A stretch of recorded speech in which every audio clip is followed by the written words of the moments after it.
여러분, 지금 이 영상을 보고 계신 분들 중에 솔직히 한번 물어볼게요. 70이 넘은 지금 여러분은 행복하십니까? 아니면 그냥 살고 계십니까? 저는 오늘 아주 불편한 이야기를 하나 꺼내려고 합니다. 많은 분들이 들으면 처음엔 기분이 나쁘실 수도 있어요. 그런데 끝까지 들으시면 아마 눈물이 날 수도 있습니다. 기쁜 눈물인지 억울한 눈물인지는 들으시면서 직접 느껴보십시오. 제가 수십 년간 노년을 연구하고 실제로 수천 명의 어르신들을 만나면서 깨달은 게 하나 있습니다. 70이 넘어서도 눈빛이 살아있는 사람이 있고 60대 중반인데도 이미 삶을 다 포기한 것처럼 보이는 사람이 있다는 겁니다. 그 차이가 뭔지 아십니까? 돈입니까? 건강입니까? 자식입니까? 전부 아닙니다. 오늘 제가 말씀드릴 6가지, 이게 바로 그 답입니다. 노년에 진짜 행복한 사람들은 공통적으로 이 6가지를 가지고 있었습니다. 그리고 불행한 사람들은 어김없이 이 6가지 중 하나 이상을 잃어버렸거나 처음부터 갖지 못했습니다. 여러분이 지금 몇 개를 가지고 계신지 끝까지 들으시면서 직접 체크해 보시기 바랍니다. 불편해도 외면하지 마세요. 외면하는 순간 그 기회도 사라집니다. 시작합니다. 시작하기 전에 구독, 좋아요 꼭 부탁드려요. 구독과 좋아요는 제가 매일 영상을 업로드하는 힘이 됩니다. 첫 번째 공통점은 기대를 끄는 사람입니다. 자식에게도 배우자에게도 세상에게도. 여러분, 솔직하게 물어보겠습니다. 지금 이 순간 누군가에게 기대고 있으십니까? 자식한테? 배우자한테? 아니면 그 누구에게? 경기도 성남시 분당구의 한 아파트. 지은 지 20년이 넘어 낡은 복도에서 저는 김정숙 할머니를 처음 만났습니다. 79세. 허리가 굽어 있었지만 눈빛만큼은 반짝반짝 살아 있었어요. 당신 집 베란다에서 방울토마토를 직접 키우고 계셨고 제가 찾아갔을 때 마침 작은 유리컵에 토마토를 담아내 오시면서 이렇게 말씀하셨습니다. 우리 아들이 서울에 있는데 명절에도 잘 못 와요. 바쁘니까. 근데 나는 괜찮아요. 처음엔 그게 그냥 씁쓸한 체념인 줄 알았습니다. 근데 그게 아니었어요. 제가 물었습니다. 할머니, 외롭지 않으세요? 아드님이 자주 못 오시면. 할머니가 웃으면서 이러셨어요. 외롭죠. 근데 외로운 거랑 불행한 거는 달라요. 나는 아들한테 뭘 바라면 내가 먼저 힘들어진다는 걸 알아요. 그래서 안 바라요. 대신 내가 하루하루를 채워요. 토마토도 키우고 복지관도 가고 성경도 읽고. 그러면 하루가 금방 가. 그러면 나는 행복해요. 저는 그 순간 가슴이 쿵했습니다. 이분이 체념한 게 아니었어요. 기대를 끊었던 겁니다. 자식에게서 행복을 공급받으려던 파이프를 스스로 잘라버리고 자기 손으로 행복을 만들기 시작한 거예요. 여러분, 솔직하게 생각해 보십시오. 지금 이 순간 누군가한테 이런 마음 품고 계시지 않습니까? 왜 전화를 안 해? 왜 찾아오지 않아? 왜 나한테 이래? 그 기다림이 쌓이면 어떻게 됩니까? 서운함이 됩니다. 서운함이 쌓이면 원망이 됩니다. 원망이 쌓이면 그 사람이 옆에 있어도 행복하지 않게 됩니다. 결국 여러분이 불행해지는 겁니다. 자식이 잘 안 오는 건 자식 탓이 아닐 수 있어요. 세상이 그만큼 바빠진 거예요. 그 현실을 인정하지 않으면 남은 날들을 내내 기다리다가 끝납니다. 진짜 상팔자는 기대를 끄는 사람입니다. 그리고 그 자리에 자신의 일상을 채운 사람입니다.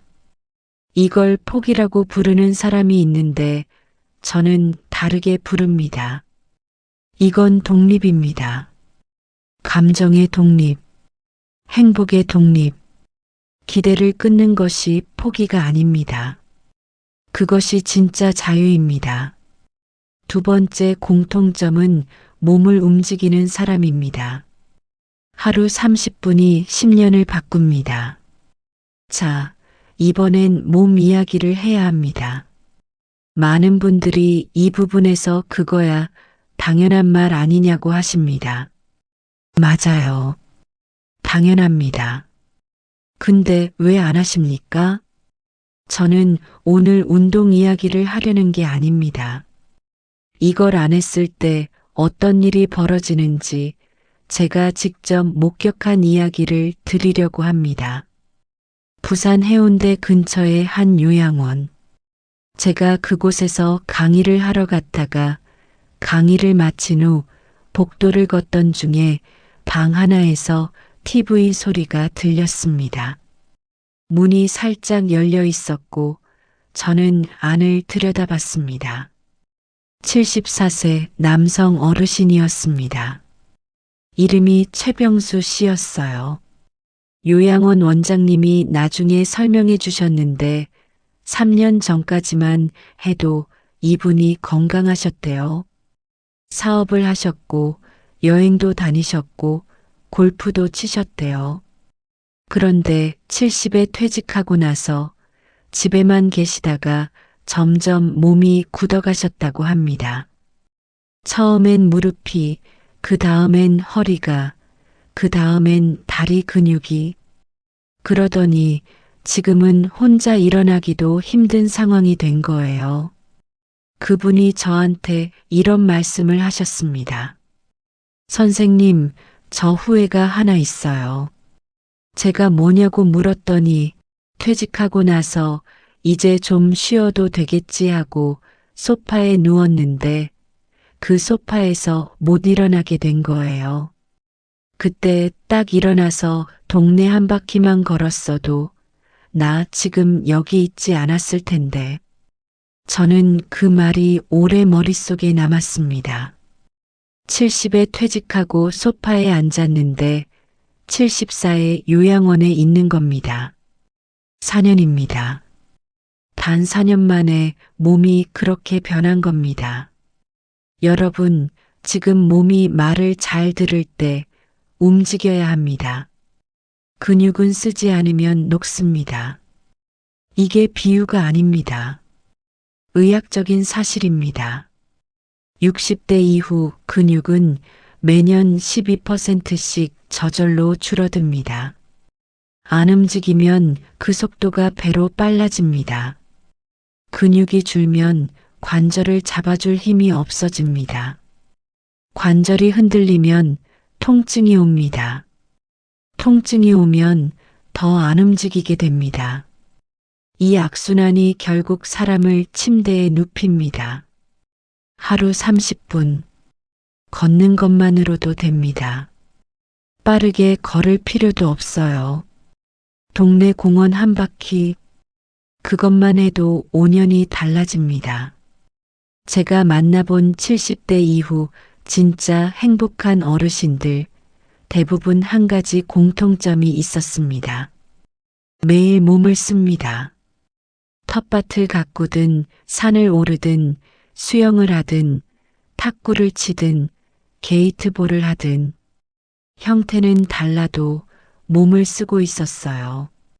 앉아있는 노년은 무너지는 노년입니다. 움직이는 노년이 살아있는 노년입니다. 몸을 멈추면 삶도 멈춥니다. 오늘 일어나십시오. 세 번째 공통점은 돈 이야기를 함부로 꺼내지 않는 사람입니다. 자, 이제 가장 민감한 이야기를 해야 할 시간이 왔습니다. 돈 이야기입니다. 여러분 중에 혹시 이런 경험 있으십니까? 자식한테 노후 자금 이야기를 꺼냈다가 분위기가 이상해진 경험. 아니면 형제끼리 부모 재산 이야기가 나오면서 사이가 틀어진 경험. 아니면 오래된 친구한테 돈을 빌려줬다가 관계가 끊어진 경험. 이 세 가지 중 하나라도 해당되시는 분, 이 이야기 꼭 들으십시오. 대구에 사시는 박태영 씨, 72세. 제가 독자 모임에서 처음 뵌 분입니다. 키가 크시고 목소리도 좋으셔서 첫 인상이 참 좋았어요. 근데 제 강의가 끝나고 개인 상담을 하시면서 그분이 갑자기 눈물을 흘리셨습니다. 선생님, 저 아들 셋 있는데 지금 세 아들이 다 저한테 전화를 안 해요. 제가 왜 그러냐고 물었더니 한숨을 쉬시면서 이렇게 말씀하셨어요. 몇 년 전에 아파트를 팔았거든요. 2억 5천이 생겼는데 그걸 어떻게 할지 아들들한테 의논을 했어요. 그런데 그게 화근이었어요.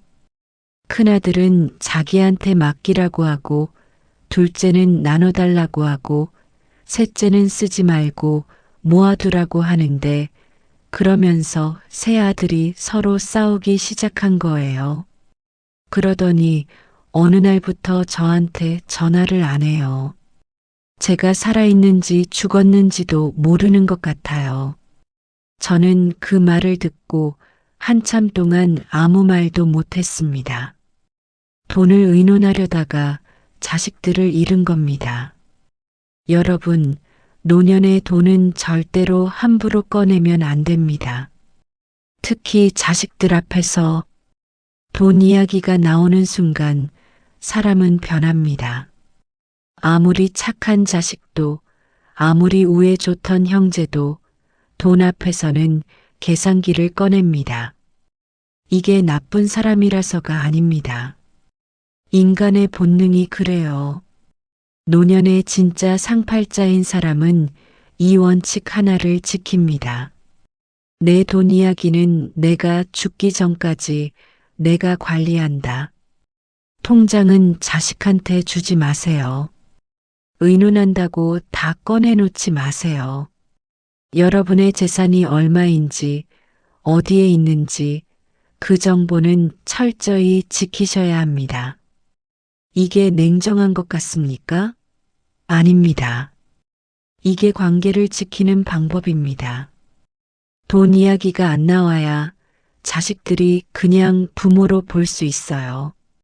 돈 이야기가 나오는 순간 여러분은 자식들한테 재산으로 보이기 시작합니다. 이 사실이 무섭습니까? 무서워야 정상입니다. 돈은 말하는 순간 관계가 변합니다. 입을 닫는 것이 재산을 지키는 첫 번째 방법입니다. 네 번째 공통점은 관계를 정리한 사람입니다. 줄이는 것이 복입니다. 이번 이야기가 어쩌면 가장 실용적인 이야기일 수 있습니다. 노년의 관계가 많으면 행복할 것 같죠? 친구가 많고 모임이 많고 아는 사람이 많으면 외롭지 않을 것 같죠? 제가 직접 경험하고 수많은 분들을 보면서 알게 된 진실은 정반대입니다. 관계가 많을수록 피로합니다. 그리고 그 피로가 쌓이면 나중에는 아무도 만나기 싫어집니다. 인천 연수구에 사시는 오연자 씨, 76세. 이분은 한때 동네에서 사교의 여왕으로 불리셨대요. 계모임만 3개, 동창회, 종교 모임, 아파트 자치회까지 어딜 가도 아는 사람이 있었고 생일 때는 밥을 몇 번씩 얻어먹을 정도였다고 하셨어요. 그런데 70이 넘어가면서 이분한테 이상한 감정이 생기기 시작했습니다. 모임에 가는 게 귀찮아지기 시작한 거예요. 그리고 가면 갈수록 그 관계들이 실제로는 아무것도 아니었다는 걸 깨닫게 되셨대요. 이분이 제게 이런 말씀을 하셨습니다. 선생님, 제가 70에 심장 수술을 했어요. 그때 병원에 누가 왔는지 아세요? 계모임 사람들 아무도 안 왔어요. 동창의 친구들도 문자 한 통이 전부였어요. 결국 옆에 있었던 건 딸 하나, 오래된 친구 2명이었어요. 그때 알았어요. 내가 수십 명을 알고 있었는데 나한테 진짜 남은 사람은 3명이었던 거예요. 이 말씀이 가슴에 박혔습니다. 숫자는 위로가 안 됩니다. 관계의 깊이가 위로입니다. 노년에 진짜 행복한 사람들은 어느 시점에 반드시 관계를 정리합니다. 피곤한 모임에서 발을 뺍니다. 나한테 에너지를 소모시키는 사람을 조용히 멀리합니다. 만나고 나서 기분이 좋은 사람만 남깁니다. 이게 냉정한 것 같습니까? 아닙니다. 70이 넘으면 에너지가 한정돼 있습니다. 그 에너지를 아무한테나 쓰면 정작 소중한 사람한테 줄 에너지가 없어집니다. 관계를 줄이십시오. 숫자를 줄이고 깊이를 늘리십시오. 100명의 얕은 관계보다 3명의 깊은 관계가 여러분의 노년을 따뜻하게 만듭니다. 그리고 특히 만나고 나서 마음이 불편한 사람 말을 들을 때마다 기분이 나빠지는 사람, 비교하고 판단하는 사람, 그 사람과는 정중하게 거리를 두십시오. 이 관계는 당신을 망치는 관계입니다. 인연이라는 이름으로 독을 마시지 마십시오. 5번째 공통점은 자기 일이 있는 사람임이 작아도 됩니다. 계속되는 것이 중요합니다. 여러분, 지금 매일 아침 일어날 이유가 있으십니까? 이게 거창한 질문이 아닙니다. 아침에 눈을 떴을 때 오늘 이걸 해야 해라는 게 있느냐는 겁니다. 그게 없는 사람은 천천히 무너집니다. 서울 노원구에 사시는 임종수 씨, 71세. 이분은 35년간 직장에 다니시다가 65세에 퇴직하셨습니다. 퇴직 후 처음 12년은 좋으셨대요. 여행도 다니고 집에서 쉬고 못 봤던 드라마도 보고. 근데 3년째부터 이상한 감정이 생겼다고 하세요. 내가 없어도 세상이 아무렇지도 않구나.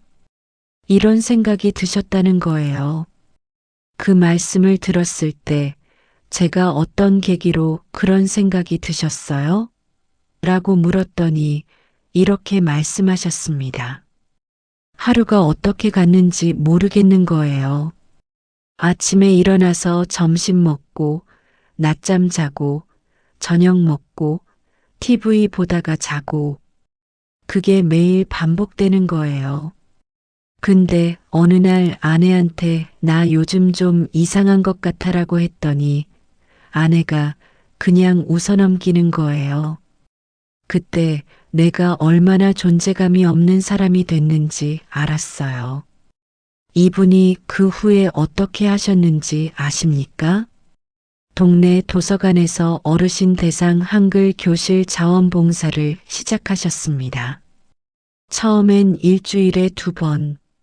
근데 거기서 글을 처음 배우시는 어르신들이 받아쓰기를 해내셨을 때 기뻐하는 걸 보면서 자기가 필요한 사람이라는 걸 느끼기 시작하셨대요. 6개월 후에 다시 만났을 때 이분 얼굴이 완전히 달라져 있었습니다. 눈빛이 살아 있었어요. 선생님, 화요일이랑 목요일이 기다려져요. 선생님들이 저를 필요로 하거든요. 그 말 한마디가 이분을 살린 겁니다. 여러분, 자기 일이 거창할 필요 없습니다. 텃밭이어도 됩니다. 그림이어도 됩니다. 글쓰기여도 됩니다. 봉사여도 됩니다. 손자 돌봄이어도 됩니다. 중요한 건 규칙적으로 계속된다는 겁니다. 그게 여러분에게 리듬을 줍니다. 리듬이 있으면 하루가 살아납니다. 하루가 살아나면 일주일이 달라집니다. 일주일이 달라지면 1년이 달라집니다. 노년의 가장 무서운 적은 무료함입니다. 무료함은 조용히 사람을 삼킵니다. 소파에 앉아서, TV 앞에서, 스마트폰 앞에서 오늘부터라도 하나를 정하십시오. 작은 것 하나. 그리고 매주 그것을 하십시오. 핵심한 줄 아침에 일어날 이유가 있는 사람이 가장 건강한 노년을 삽니다. 6번째 공통점은 지금 이 순간을 사는 사람입니다. 과거도 미래도 아닌 오늘. 마지막입니다. 그리고 이게 어쩌면 가장 중요한 이야기일 수 있습니다. 제가 만나본 노년의 불행한 분들의 공통점이 있습니다.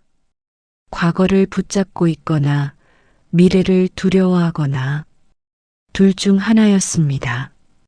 그때 내가 그 사업을 했어야 했는데, 그때 그 사람한테 그러지 말았어야 했는데, 내가 그때 조금만 더 참았더라면, 아니면 이런 말씀들, 나 언제 죽을지 모르는데, 몸이 언제 더 나빠질지, 혼자 남으면 어떡하지. 두 가지 모두 지금 이 순간을 살지 못하게 합니다. 경남 거제에 사시는 강명희 씨, 78세. 이분은 남편을 10년 전에 먼저 보내셨습니다. 딸 하나가 있는데 외국에 살고 아들은 서울에 있지만 자주 오지 못합니다. 객관적으로 보면 외로운 환경이에요. 그런데 제가 이분을 만난 날 거제 바다 근처의 작은 카페에서 이분이 직접 가져오신 손뜨개 파우치를 보았습니다. 이분이 직접 뜨신 거였어요. 제가 이거 직접 만드셨어요? 라고 하니까 이분이 웃으면서 이러셨습니다. 네, 요즘 뜨개질을 배우는데 처음엔 손이 굳어서 힘들었거든요. 근데 어제 드디어 이걸 완성했어요. 오늘 아침에 일어나서 이게 제일 먼저 생각났어요. 저는 그 말이 그렇게 예쁘게 들릴 수가 없었습니다. 78세 할머니가 어제 완성한 파우치가 오늘 아침에 제일 먼저 생각났다는 것. 이분은 과거에 살지 않고 미래를 걱정하지 않고 어제의 성취와 오늘의 설렘 안에 살고 계셨습니다. 이게 노년의 진짜 자산입니다. 돈이 아닙니다. 자식이 아닙니다. 명예가 아닙니다. 지금 이 하루를 온전히 느낄 수 있는 능력, 작은 것에 기뻐할 수 있는 감각, 어제보다 오늘을 조금 더 잘 살 수 있다는 믿음. 이것이 노년의 진정한 자산입니다. 그 자산은 통장에 없습니다. 자식한테 없습니다. 여러분 안에 있습니다. 가장 행복한 노년은 오늘 하루를 낭비하지 않는 노년입니다. 당신은 충분히 살아왔습니다. 여기까지 들으셨다면 지금 어떤 감정이 드십니까? 찔리는 부분이 있으십니까? 아니면 이미 잘하고 계신 부분이 있으십니까? 저는 오늘 여러분께 잔소리를 하려고 이 영상을 만든 게 아닙니다. 다만 노년의 행복은 저절로 주어지지 않는다는 것을 말씀드리고 싶었습니다. 사회는 여러분에게 이렇게 말합니다. 이제 쉬세요. 이제 자식들한테 기대세요. 이제 물러나도 됩니다. 저는 다르게 말하고 싶습니다. 이제 진짜 시작하셔도 됩니다. 70이 넘은 지금이 어쩌면 여러분 인생에서 가장 자유로운 시간일 수 있습니다. 남들 눈치 볼 필요 없고 실적 걱정 없고 출세 경쟁도 없는 시간. 이 시간을 외로움과 후회로만 채우기엔 여러분이 살아온 세월이 너무 아깝습니다. 기대를 끊으세요. 몸을 움직이세요. 돈 이야기는 함부로 꺼내지 마세요. 관계를 정리하세요. 자기 일을 만드세요. 그리고 오늘 이 하루를 사세요. 6가지 다 못하셔도 됩니다. 하나씩만 하셔도 됩니다. 한 가지가 달라지면 2가지가 달라지고 2가지가 달라지면 삶 전체가 달라지기 시작합니다. 여러분은 충분히 살아왔습니다. 충분히 버텨왔습니다. 충분히 희생하셨습니다. 이제는 여러분 자신을 위해 사셔도 됩니다. 그게 죄가 아닙니다. 그게 오히려 남은 삶을 가장 잘 사는 방법입니다. 오늘 밤 잠들기 전에 딱 한 가지만 생각해 보십시오. 내일 아침에 눈을 떴을 때 내가 기대할 수 있는 작은 것 하나가 뭔지, 그것을 찾으셨다면 여러분은 이미 시작하신 겁니다. 고맙습니다. 오늘도 살아계셔서 이 영상 보고 계셔서 감사합니다. 이 영상이 도움이 되셨다면 구독과 좋아요, 댓글, 공유까지 부탁드립니다. 여러분의 댓글 하나하나가 저에게 큰 힘이 되고 비슷한 고민을 가진 다른 분들에게도 큰 위로가 됩니다. 다음 영상에서 또 뵙겠습니다.